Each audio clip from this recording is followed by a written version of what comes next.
right, you guys, I want you to make a lot of noise. Put your hands together. Our next comedian coming to the stage has been referred to as the Susan Boyle of comedy. Please put your hands together for Mr. Jonathan Blake.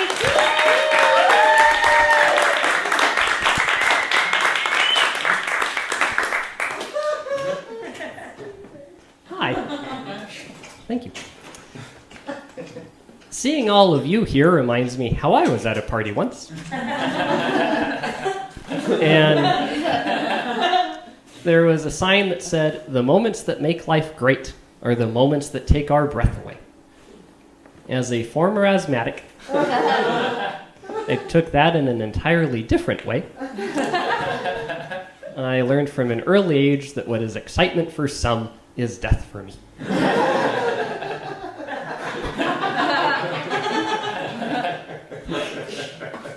I have a problem with dogs wearing clothes. Because if I want to pet my dog and he's wearing a sweater, I feel the need to get his consent.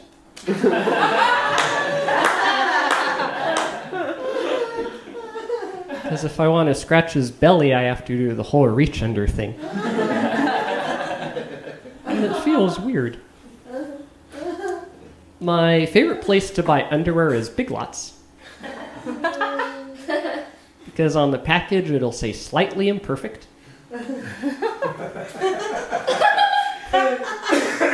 And who am I to ask for perfection from my underwear? I noticed that there was, I was at Target, and I noticed that there were, I was looking at the underwear there, and I noticed that there were pictures of men on the package, and I wondered, who are these pictures for? I've never really thought of myself as sexy, and I don't really know what I would do if I did.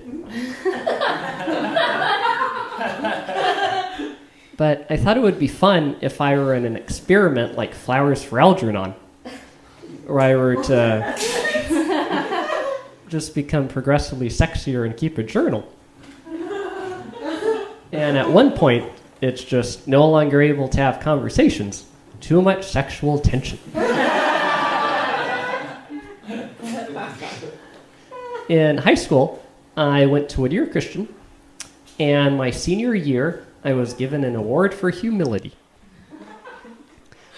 which was awkward, because one, I wasn't sure if I should accept it or not.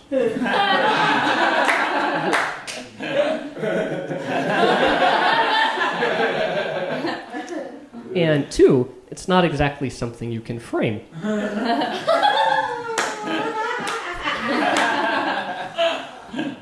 I also received the most Christ-like award, which is hanging on my wall.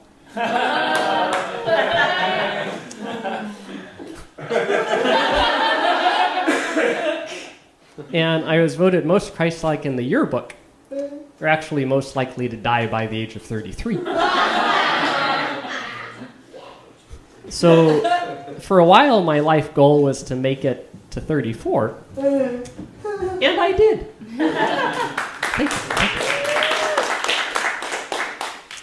you. I just recently turned 35. Living the dream. I used to work at McDonald's, and a customer came in and asked for free French fries or the hookups. And I'd say no. And they'd say, "Well, you're an idiot." Which I didn't have a reply for. And they told me, "This service is terrible." And I said, "I know, it sucks." And he says, "Can you go any slower?" And I said, "Yes, I can." And he told me, "I'm going to jump over this counter and kick your ass." And I told him, "Good luck finding it." One customer came in and asked, "Do you have any brothers working here?" I said, "I have a sister, but how would you know that?"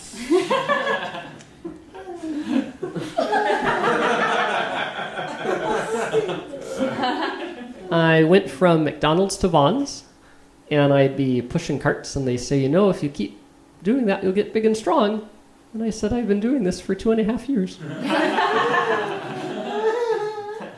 And my final job before getting into comedy, I worked at Payless, and I went and helped a customer, and they went to another Payless and told the manager there, I'm so proud of Payless because they hire special people.